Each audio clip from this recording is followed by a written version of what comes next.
ये हम शुरू करते हैं अपने पुराने तथ्यों को। हम इसमें जानेंगे कि आर्य और सिंधु सभ्यता के बीच रिलेशन को डिकोड करेंगे कि मतलब भारत में आर्य कैसे स्टैब्लिश हुए। आर्य जब ईरान में थे तो वहाँ पे उन्होंने जेद अवेस्था नाम का एक ग्रंथ था। जैसे आर्य जब भारत आए तो भारत में ऋग्वेद नाम का ग्रंथ प्रचलित हुआ। ऐसे ही ईरान में जब आर्य थे भारत आने से पहले तो वहाँ पे जेद अवेस्था नाम से ग्रंथ था। ऋग्वेद और जेद अवेस्था नाम के दोनों ग्रंथों में लगभग बराबर सिमिलरिटीज़ देखने को मिलती हैं।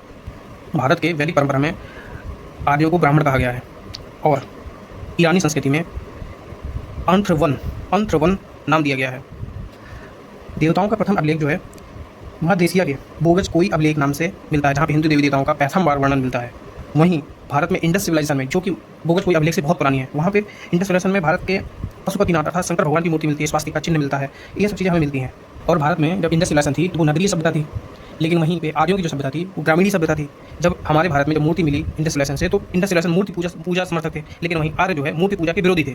और आज की डेट में आर्य अर्थात जो ब्राह्मण है वे मूर्ति पूजा के समर्थक हैं। कैसे हो गए भाई? आपने वैदिक संस्कृति को तो वहीं नष्ट कर दिया। अगर आप वैदिक संस्कृति को फॉलो करते हैं तो आपने वहीं नष्ट कर दिया। इसका कारण क्या है कि आप मूर्ति पूजा के पहले विरोधी थे, फिर आप बाद में समर्थक बन गए। तो इसका क्या कारण है कि आपको ये करना पड़ा? और इसी क्या कारण के बीच एक बहुत ही बड़ी मनगढ़ंत सोची समझी सोच छुपी हुई है आर्यों और ब्राह्मणों के बीच में, क्योंकि आर्य ब्राह्मण बन बैठे हैं मेरे अकॉर्डिंग। नहीं तो आप ही बताइए, जो आर्य हैं जब ईरान से निकले थे तो भारत आए। भारत में अगर कोई बाहरी होगा भारत में आएगा तो अपनी संस्कृति को प्रस्तुत करेगा ना। लेकिन भारत में आकर उन्होंने ब्राह्मण शब्द का धारण किया, तो ये ब्राह्मण शब्द अगर हम मान लें कि उनका चलता था तो वहाँ पे एक भी सच क्यों नहीं मिलता ब्राह्मण से रिलेटेड ईरानी संस्कृति में? तो कहीं ना कहीं इन्होंने इंडस सिविलाइजेशन को डिस्ट्रॉय करने के लिए यहाँ के उच्च पदों को अपने ऊपर धारण किया। अगर हम मान लें कि आर्य वैदिक हैं, ठीक है, तो आर्यों के पास प्रथमतः स्वास्थ्य चिन्ह निकलना चाहिए। क्यों नहीं निकला? क्यों वो भारत में इंडस सिविलाइजेशन के उससे निकला स्वास्थ्य चिन्ह, जो हमारा आज की डेट में हम सबसे प्रिय स्वास्थ्य चिन्ह मानते हैं कि हमारा है? निकलना चाहिए ना वैदिक में, नहीं निकला। मेरे अकॉर्डिंग तो आर्यों ने इंडस सिविलाइजेशन और भारतीय संस्कृति को ग्रहण किया है। अगर ना ग्रहण किया होता तो आज आर्य जो है मूर्ति पूजा के समर्थक नहीं होते, हर मंदिर में बैठे नहीं होते। और एक चीज़ और कि जो हमारी इंडस सिविलाइजेशन है वो मात्र सत्तात्मक सत्ता थी, मतलब माता के आधार पर स्थापित सत्ता थी। लेकिन और जबकि ये पुरानी है इंडस सिविलाइजेशन, लेकिन वहीं बाद में आई व्यवस्था वैदिक सभ्यता जो ईरान से आई, वो सत्तात्मक सत्ता ग्रहण करती है। अगर ईरानी सत्ता अर्थात आर्यों का आर्य जो थे अगर वो भारतीय थे तो वो मात्र सत्ता जब पहले थी तो उसको पिता सत्ता क्यों करते? क्या उन्हें अपनी माता से प्रेम नहीं था? भाई कोई पिता सत्तात्मक सत्ता क्यों लागू करेगा? इसलिए लागू करेगा ना ताकि वे अपनी चला सकें, अर्थात विदेशी अपना प्रभाव जमा सकें नष्ट करके। आर्यों की जो सभ्यता थी वे ग्रामीण थे और नगरीय सभ्यता को नष्ट करके उन्होंने ग्रामीण सभ्यता बसाई। कौन मूर्ख आदमी होगा जो नगर से ग्राम बसाएगा कि ग्राम से नगर बसते हैं? ये प्रश्न है मेरा आपसे, सोचिएगा जरूर। इंडस सिविलाइजेशन में कुछ साक्ष्य मिलते हैं जो ये प्रतीत कराते हैं कि वे सनातन हैं, अर्थात वो पहले से हैं। सनातन का अर्थ ये होता है जो प्राकृतिक हो और प्रकृति से मेल खाता हो और बहुत ही प्राचीन हो, जन्म से हो, वो सनातन की परिभाषा होती है। और सनातन को जानने के लिए हम कुछ तथ्यों को जानेंगे कि वहाँ से हमें क्या क्या मिला जो हम ये बताता है कि सनातन था। अब जैसे कि हमें कब्रिस्तान मिला, शंख का बना बैल मिला, स्त्री के गर्भ से एक निकलता हुआ पौधे की मूर्ति मिली, जिससे ये पता चलता है कि जो हमारा जो जीवन चक्र है वो किस प्रकार से हुआ। गेहूँ, अन्नागार, अन्न भंडार, स्नानागार, मातृदेव की मूर्ति, हाथी, अग्नि वेदिकाएँ जो हम हवन करते हैं, ये सब तो हमें सिंधु सभ्यता से मिलती हैं। और बाद में नाम आता है कि भाई वैदिक सभ्यता अर्थात आर्यों की सभ्यता। भाई अग्नि वेदिकाएँ, हवन कुंड तो हम यहीं मिलते हैं, वहाँ क्या मिलता है? सिंधु सभ्यता में हम सूती, ऊनी वस्त्रों इत्यादि का हमें पता चलता है, हम यूज करते हैं क्योंकि प्राकृतिक है। और हमें सन का पता चलता है, पहली बार हम सन का यूज वहीं किए थे। नारियल, नींबू जैसे फल इत्यादि फल हमें सनातन और साथ इंडस सिविलाइजेशन से मिलते हैं। लेकिन हमें वैदिक सभ्यता से क्या मिलता है हमें तो नहीं पता। चलिए देख लेते हैं इतिहास में वैदिक सभ्यता से क्या मिलता है। आर्य क्या लेके आए थे जो अपने आप को वैदिक बोलने लगे। वैदिक सभ्यता से हमें प्राकृतिक रूप से ऐसा कोई साक्ष्य नहीं मिलता है जो हम ये सिद्ध कर सकें कि ये सनातन है। केवल अध्यात्म के अलावा वेद उपनिषद बस यही मिलता है, इसके अलावा कुछ भी नहीं मिलता कि ताकि हम सनातन से उसे रिलेट कर। हाँ ठीक है, सनातन के अंग हो सकता है लेकिन मिलता कुछ नहीं है। जो लिखित साक्ष्य में कुछ भी नहीं मिलता। कुछ इंडस सिविलाइजेशन और वैदिक सभ्यता के कुछ कंपेरिजन है, आप उसको देखिएगा, आपको सब समझ में आ जाएगा कि भाई ऐसा क्यों किया गया है, क्या कारण है, कैसे बदला है। ये आपके तर्क के ऊपर निर्धारण करते हैं। और हम ऐसा मानते हैं कि आप एक बहुत ही समझदार हैं और ये एक कहानी को बनाने का अर्थात ये प्रारंभ है जो बहुत ही जटिल है। हम वो थोड़ा सा शॉर्ट में समझाने की कोशिश किए हैं, जो आपको समझ में आए तो बहुत ही अच्छा है। सनातन वह है जो सबसे पुराना हो और प्राकृतिक हो, जिसे सनातन। और इंडस सिविलाइजेशन प्राकृतिक है, इन दोनों का मेल दिखता है और ये पुरानी है, दुनिया में सबसे पुरानी सभ्यता है। इसीलिए हम इंडस सिविलाइजेशन को सनातन कहते हैं। मैं कहता हूँ क्यों? उसके कई सारे प्रभाव हैं, प्राकृतिक मेल है, जीवन पद्धति है, ये सारी चीज़ें हमें मिलती हैं हमारे यहाँ पे इंडस सिविलाइजेशन में। मैं ऐसा मानता हूँ कि जो आर्यन हैं ईरानी, वे जब भारत आए तो उन्होंने भारत के पदों को ग्रहण किया, जैसे ब्राह्मण पद इत्यादि पदों को ग्रहण किया। तो वे आर्यन ब्राह्मण बन बैठे, पद को ग्रहण कर बन बैठे और उसे वंशानुगत कर दिया। वंशानुगत कर दिया। जबकि हम जब आगे देखेंगे तो हमें जो पहले मिलेगा कि ब्राह्मण पहले वंशानुगत नहीं थे, पद अर्थात वंशानुगत नहीं थे, ये बाद में हुए। हम इनको आगे देखेंगे तो यहाँ से 2-3 चीज़ें सिद्ध होती हैं कि आर्यन और ब्राह्मण 2 अलग अलग आइडेंटिटी हैं। आर्यन वे जो मध्य एशिया से निकल के भारत में आए, और ब्राह्मण एक पद है जो सनातन का अंग है। पद इस प्रकार से है कि वे ज्ञानी, विचारधारक, समाज को बताने, इन सब चीज़ों को कराने का एक पद था, जिसे बाद में विदेशियों द्वारा तोड़ के, इंडस्ट्रियलाइजेशन को नष्ट करके उनके पदों पर हावी होकर उसे वंशानुगत किया गया। इस यही 3 चीज़ें शामिल होती हैं। हम इधर तक जितना हम अभी जाने हैं, इस तक में हमने एक सनातन और सिंधु सभ्यता और आर्यन का थोड़ा सा हमने ज्ञान लिया है। अब आगे बढ़ते हैं। चलिए आइए अब अभी बात कर लेते हैं। अभी बात में हम आज के टाइम में सबसे ज़्यादा लोग जातिवाद से ग्रसित हैं, और वो अपने आप को बताते हैं कि हम इस जात के हैं, हम उस जात के हैं, हम इस वंश के हैं, हम उस वंश के हैं, हम बड़े वंश के हैं, हम छोटे वंश के हैं, और ये अछूत है, वो नीच है। इस टाइप के शब्दों का प्रयोग हुआ है और लोग करते हैं। आज की पीढ़ी में हम भी बाहर जाते हैं, देखते हैं अपने गाँव, मोहल्ले, घर, शहर, सब जगह अरे लोग किसी को उसके पूर्वज जो भी थे उनको उस नाम से बुलाते हैं, ये तो वो है, वो तो नीच है, वो फलाना है, ये पंडित है, हम क्षत्रिय हैं, वो बनिया है, ये चमार है। इस टाइप से लोग बात करते हैं। लेकिन क्यों करते हैं? सबसे बड़ा प्रश्न तो यही, क्यों करते हैं? क्या ज़रूरत है? या ये इतिहास नहीं जानते, या ये आदमी मैनिपुलेटेड है? तो आइए हम इसी चीज़ को लेकर चर्चा करते हैं, मतलब आखिर है क्या। चलिए, तो हम एक चीज़ जानेंगे कि गोत्र, जैसे लोग बोलते हैं हम इस गोत्र के हैं, गोत्र है क्या? मैं ऐसा मानता हूँ कि जो जात है वो गोत्र से निकली है, गोत्र से निकाली गई है। जो जात है वो गोत्र से निकाली गई है। अब गोत्र है क्या? गोत्र की प्रथम व्याख्या ऋग्वैदिक काल में गोत्र की प्रथम व्याख्या दी गई है। पहली बार जहाँ पे गोत्र शब्द का प्रयोग हुआ है। गोत्र का हम संधि विच्छेद करते हैं। गोधंत्र, गो मीन्स गाय, त्रय मीन्स रक्षा करने वाला या रहने का स्थान, बाड़ा अर्थात रहने का स्थान। तो हम इन दोनों परिभाषा को सुनेंगे तो गोत्र का मूल अर्थ है गाय के रहने के स्थान को गोत्र या गोष्ठ या गविष्ठ या गौशाला कहते हैं।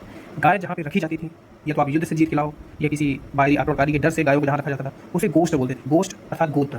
पहले गोष्ठ था, वो धीरे धीरे परिवर्तित होकर गोत्र में कन्वर्ट हो गया। अब इसको हम बात करते हैं कि ऋग्वेद के अनुसार गोत्र लिखा है, गोत्र वह स्थान जहाँ गायों को शत्रु से छुड़ा कर रखा जाता था। बाद में उत्तर वैदिक काल में यह गोत्र जो है वंश बनने लगा। वंश अर्थात कुल का नाम बनने लगा कि भाई हम इस कुल के हैं। देख रहे हो, ये परिवर्तन आया। और ये परिवर्तन लाने की क्या जरूरत पड़ी? अब जैसे कुछ ऋषि हैं, मैं उनके नाम लेते जैसे कश्यप, वशिष्ठ, भृगु, गौतम, भरद्वाज, अत्रि, विश्वामित्र, अगस्त्य। ये जो ऋषि हैं, ये ऋषि एक गौशाला रखते थे। इन गौशालाओं से इनके नाम पड़े, वंश पड़ा, क्योंकि ये गोत्र बोलते थे, गोत्र गोष्ठ बोलते थे, धीरे धीरे परिवर्तित करके गोत्र कर लिए, गोत्र को फिर वंश बना लिया। भाई क्यों जिंदा रहेंगे नहीं, खत्म हो गए, फिर खत्म होने के बाद फिर उसी नाम से भाई हम इस गोष्ठ के हैं, मतलब समझ रहे हैं, इस गोष्ठ के हैं, इस गोत्र के हैं। आज के डेट में अगर हम गोत्र को बोलें, जैसे बहुत से लोग बोलते हैं कि हम इस गोत्र के हैं, किसी भी कैटेगरी को, तो गोत्र में क्या कहोगे? गोत्र में यही होगा ना भाई, गाय का रहने का स्थान। तो आज के डेट में फिर लोग क्यों किसी को टिकर करते हैं कि भाई नहीं तुम इस जाति हो, तुम नीच फलाना हो? ये कौन सा कीड़ा काटा हुआ है आप लोगों को? और इसको चीज़ को जो हम बता रहे हैं, इस चीज़ को चेक करने के लिए आपको RS शर्मा यूपीएससी की जो बुक आती है उसे क्रॉस चेक करते हैं। किसी भी यूपीएससी हिस्ट्री की बुक से आप क्रॉस चेक करते हैं। जब आपके मूल में जात थी ही नहीं, तो अपने जात को बनाया और अपने लाभ के लिए बनाया। अपने भाई जो आपके रियल रिश्ते थे, आपने उनसे हट के बनाई। नहीं तो गोत्र क्या, गाय के रहने के स्थान तुम्हारा जात कब से बन गया रे? आज अगर किसी के मुंह से बोल दें, कोई मान लीजिए ब्राह्मण है, हम उसके मुंह पे बोल दें कि गाय के रहने के स्थान को गोत्र बोलते हैं, हमसे कहेगा तो मूर्ख। लेकिन वो हमसे बहस नहीं करेगा। क्यों? क्योंकि हम उसे इतना बता देंगे कि वो अपना गोत्र भूल जाएगा, रियल पे आ जाएगा, तो भाग जाएगा, चला जाएगा। हम इसलिए नहीं कि भाई वो जाते हैं उसको नीचे उसको नीचता दिखाना चाहते हैं। हम इसलिए कि उसे हम सच बताएंगे कि क्या था, क्या हुआ परिवर्तित करके। परिवर्तन जब गलत दिखा रहा है तो हम उस परिवर्तन को क्यों माने? अगर मानना है तो मूल को मानो, यहाँ पर कुछ था ही नहीं। गाय के बाड़े के स्थान से आप गोष्ठ था, उसको गोत्र कर दिया। आज आप किसी को कहते हो चमार गोत्र का, फलाना गोत्र का है, क्या है? ये सब मूर्खता है, मूर्खता बांटने का है। यहीं पे मैं ऐसा मानता हूँ कि यहीं पे जब आर्यन ब्राह्मण का रूप धारण किया, फिर उसने ये सब चीज़ें क्रिएट की। क्योंकि वैदिक काल में क्यों नहीं है, उत्तर वैदिक काल में ही क्यों है?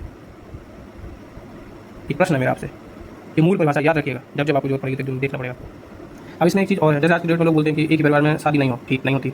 इसलिए नहीं होती क्योंकि पहले जैसे अलग अलग गोत्र थे, अलग अलग गोष्ठ, अलग अलग गौशालाएं जो थी उनके रखवाले थे। एक गौशाला वाले से दूसरे गौशाला वाले के मध्य जितने लोग थे उनकी शादी हुआ करती थी, ताकि वैवाहिक संबंध जो है अच्छे रहें, स्ट्रॉन्ग रहें, ब्रीड बदले, इसलिए थे। आज के डेट में आज के डेट में आदमी अपना वो छोड़ के गोष्ठ छोड़ के इधर कर ले, तो ये समाज के चार चूतिया बैठे हैं, वो आके आपको जान पे लेंगे, ऐसा हो गया वैसा हो गया। अपने ही धर्म के लोग अपने ही अन्य कैटेगरीज में बिगाड़ कर लेते हैं, तो लोग चढ़ बैठते हैं, जबकि पढ़ेंगे नहीं कि हाँ ऐसा क्या लिखा है। लेकिन अगर अन्य रिलीजन पंथ बने हैं, उनमें अगर चली जाए लड़की या लड़का, तो फिर नहीं कुछ उखाड़ पाते। क्यों? क्योंकि बाप दादा की औकात नहीं, क्यों कर लें। तो हमेशा कमजोर को ही डराया गया है, कमजोर माने ज्ञान को डराया गया, जिसके पास कम ज्ञान है उसे डराया गया। इसलिए जानने के लिए आप अपने ज्ञान को बढ़ाइए। फॉर एग्जाम्पल हम दूसरे तरीके से और समझेंगे कि जात कैसे आई और जात क्यों थोपी गई। चलिए, जैसे हम इसमें कुछ लेंगे, जैसे राम जी को लेंगे। राम जी आज की डेट में हमारे सबसे बड़े पूज्य हैं, उन्हें लोग ठाकुर कहते हैं, और श्री कृष्ण जी जिन्हें लोग यादव कहते हैं। और जो राम जी हैं उनको शूरवंशी कहते हैं, शूरवंशी, राघव, माधव, इसको चंद्रवंशी, कृष्ण भगवान। भाई इनकी जात भी देख लेते हैं कि ओरिजिनल क्या है। क्या है, ठीक है, चलिए जानते हैं। राम जी, जिसे लोग आज की डेट में ठाकुर छत्री कहते हैं, ठीक, चलिए ठीक है, ठाकुर हैं। इनके ऊपर हम जाते हैं तो दशरथ हैं, दशरथ के ऊपर रघु, रघु के ऊपर इक्ष्वाकु, इक्ष्वाकु वंश जिसको बोलते हैं, ये वही इक्ष्वाकु हैं जो इनके उसमें जन्मे, फिर इसके नीचे के वंश में इक्ष्वाकु वंश जोड़ा गया। अब इनके नीचे इक्ष्वाकु वंश जोड़ने का क्या मतलब आप क्या दिखाना चाहते हो? जानते हो ये नाम है इक्ष्वाकु वंश, वंश कुछ नहीं है, ये इक्ष्वाकु नाम अपने बाप दादा का नाम लगाए हैं। और लगाया कौन है? आज मूर्ख आदमी। इक्ष्वाकु के पिता मनु, मनु के ऊपर जो मनु के पिता हैं विविस्वान, इनसे ये सूर्यवंश है, इनसे सूर्यवंश प्रारंभ हुआ है। सूर्यवंश क्या, यही सूर्य है, इन्हीं को सूर्य कहा गया है। इन्हीं के नीचे से जो मनु है, इन्होंने अपने काम सूर्यवंशी हैं। तो सूर्य कोई वंश थोड़ी ना है, ये एक वो है, इनके पिता दादा परदादा का नाम है कश्यप। मरीचि, मरीचि वो व्यक्ति हैं जो ब्रह्मा जी के मानस पुत्रों में गिना जाता है। तो कहाँ ये ठाकुर रह गए बताओ हमको? हम यहाँ राम जी से सूर्य के ऊपर जाते जाते तो ब्रह्मा जी के पुत्र हो गए।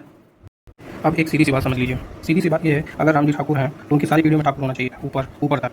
लेकिन मरीचि कौन है? ब्रह्मा जी के पुत्र। और ब्रह्मा जी कौन है? ब्रह्मा जी एक प्रजापति हैं। अगर हम ब्रह्मा जी, जिसको प्रजापति कहा जाता है, अगर उनके ब्रह्मा जी का सरनेम उठाएं तो मरीचि प्रजापति, कश्यप प्रजापति, विश्वान प्रजापति, मनु प्रजापति, इक्ष्वाकु प्रजापति, रघु प्रजापति, दशरथ प्रजापति, राम जी प्रजापति। तो राम जी तो प्रजापति हो गए, तो ठाकुर कैसे हो गए अगर जाता है तो? ये मैं प्रश्न आपके लिए छोड़ रहा हूँ। राम जी ठाकुर भाई कर्म से नहीं है, ठाकुर कोई शब्द भी नहीं है, तो कर्म से कैसे हो जाएंगे? क्षत्रिय कर्म हो सकता है, पुराना शब्द है, जैसे आर्मी, ये पुराना शब्द हो सकता है, लेकिन जात नहीं है। जात तो प्रजापति है ना, प्रजापति क्योंकि ब्रह्मा जी हैं तो उन्हीं की जाति ना। यहाँ पे मैं प्रश्न छोड़ रहा हूँ, ठीक, आपके लिए। अब बात करते हैं भगवान श्री कृष्ण की। भगवान श्री कृष्ण को यादव बोलते हैं, यादववंशी, यादववंशी, चंद्रवंशी। आइए बात कर लेते हैं श्री कृष्ण जी को यादव बोलते हैं। उनके पिता वासुदेव, सातत्व, यायदी, पुरुवा, चंद्रमा, अत्रि, ब्रह्मा जी। अगर श्री कृष्ण जी को के मूल को जब जोड़े हैं तो ब्रह्मा जी से होते हैं। और ब्रह्मा जी कौन है? प्रजापति। कृष्ण जी क्या हुए? प्रजापति। जाति अगर तुमको देखनी है तो प्रजापति। जब हमारे दो बड़े सबसे बड़े भगवानों के जो ईष्ट हैं, जिन्होंने पैदा किया भगवानों को धरती पर, वो प्रजापति हैं। तो तुम ठाकुर, ब्राह्मण, पंडित, चमार इत्यादि बनाने वाले तुम होते कौन हो? ब्रह्मा जी ने नहीं कहा कि मैंने जाति बनाई, जाति बनाई है आर्यों ने। मैंने पहले ही आपको बता चुके हैं कि आर्य ब्राह्मण बन के बैठे हैं। ब्राह्मण आर्य नहीं है, लेकिन आर्य ब्राह्मण बन के बैठे हैं। जो आज के ब्राह्मणों को लगता है कि हम आर्य हैं, वो उनको बहुत बड़े गलत फहमी, मिसलीडिंग है। ये बात जानने की सबको जरूरत है, समाज में हर एक व्यक्ति को पता होना चाहिए, ताकि वो इसमें कटाक्ष कर सके, हर किसी को रोक सके, उसके मूल को बता सके। इसलिए मैं ये वीडियो बना रहा हूँ, ऐसी वीडियो आपको कहीं नहीं मिलेगी। अब मान लो कृष्ण जी हैं, कृष्ण जी चंद्रवंशी क्यों कहा जाता है? ध्रुव नाम का एक व्यक्ति था, उनके पिता थे चंद्रमा, और चंद्रमा से चंद्रवंश बना है, तो उन्हें चंद्रवंशी कहा गया।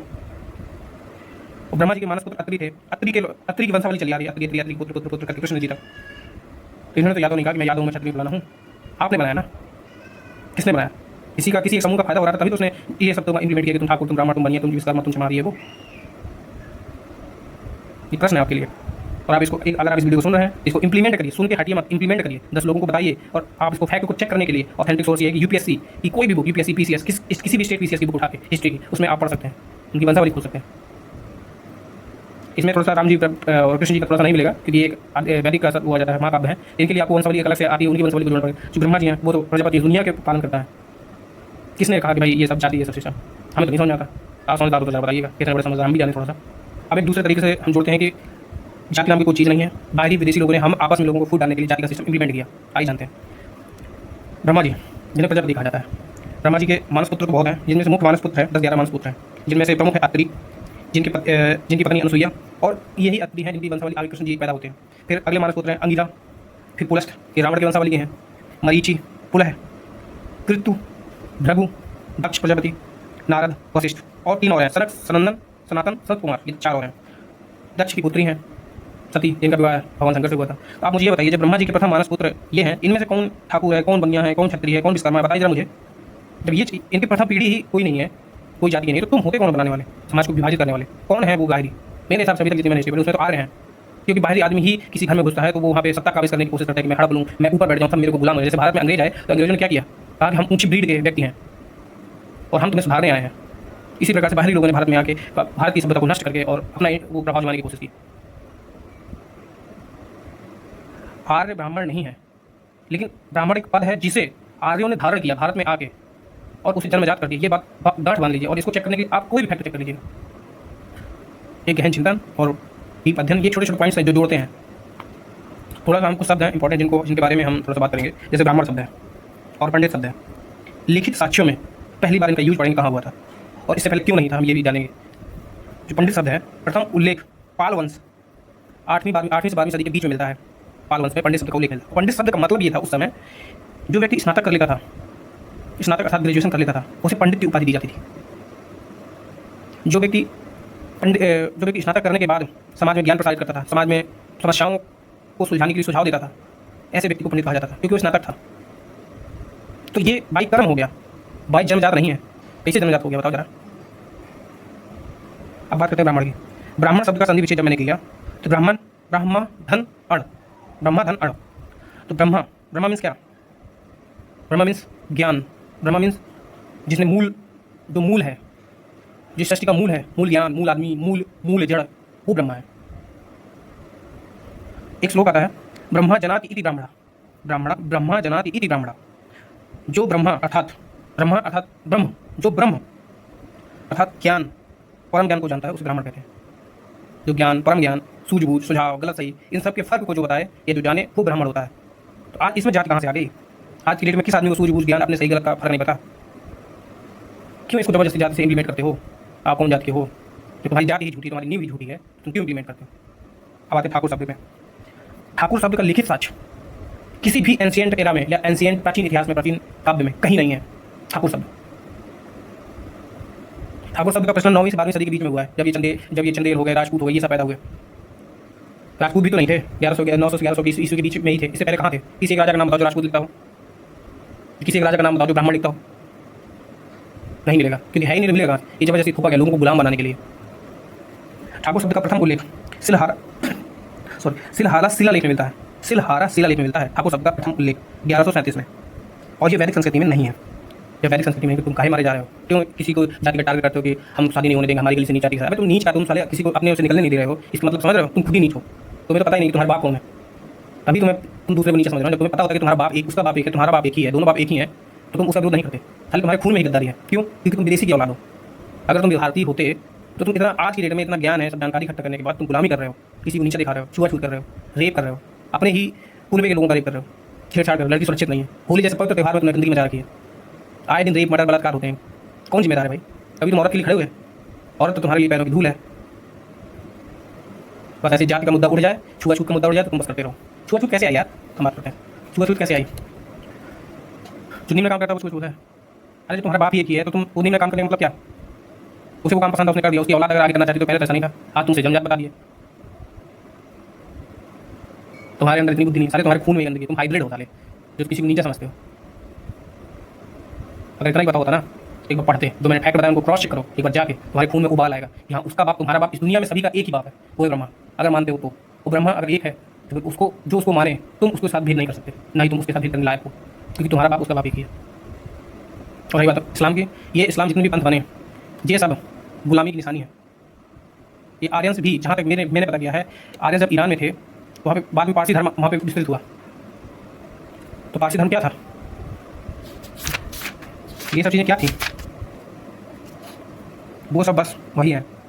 इस पूरी दुनिया में सनातन था, लेकिन आर्यंस को, जैसे भारत को आर्यंस ने बर्बाद किया, वैसे ही अन्य क्षेत्रों में जा जाकर लोगों ने अपने वर्चस्व स्थापित करने के लिए बर्बाद किए, कोई बाहरी व्यक्ति आके। जैसे अंग्रेज भारत को समझते थे ये हमारे गुलाम हैं, उसी प्रकार से समृद्ध और शक्तिशाली व्यक्ति, मानसिक रूप से समृद्ध व्यक्ति सोचता है कि दुनिया मेरी गुलाम रहे,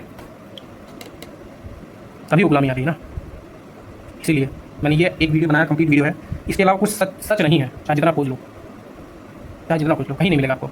इसको बैठ के सोचो, पढ़ो जब, और ये तभी सही होगा, सनातन तभी एक होगा।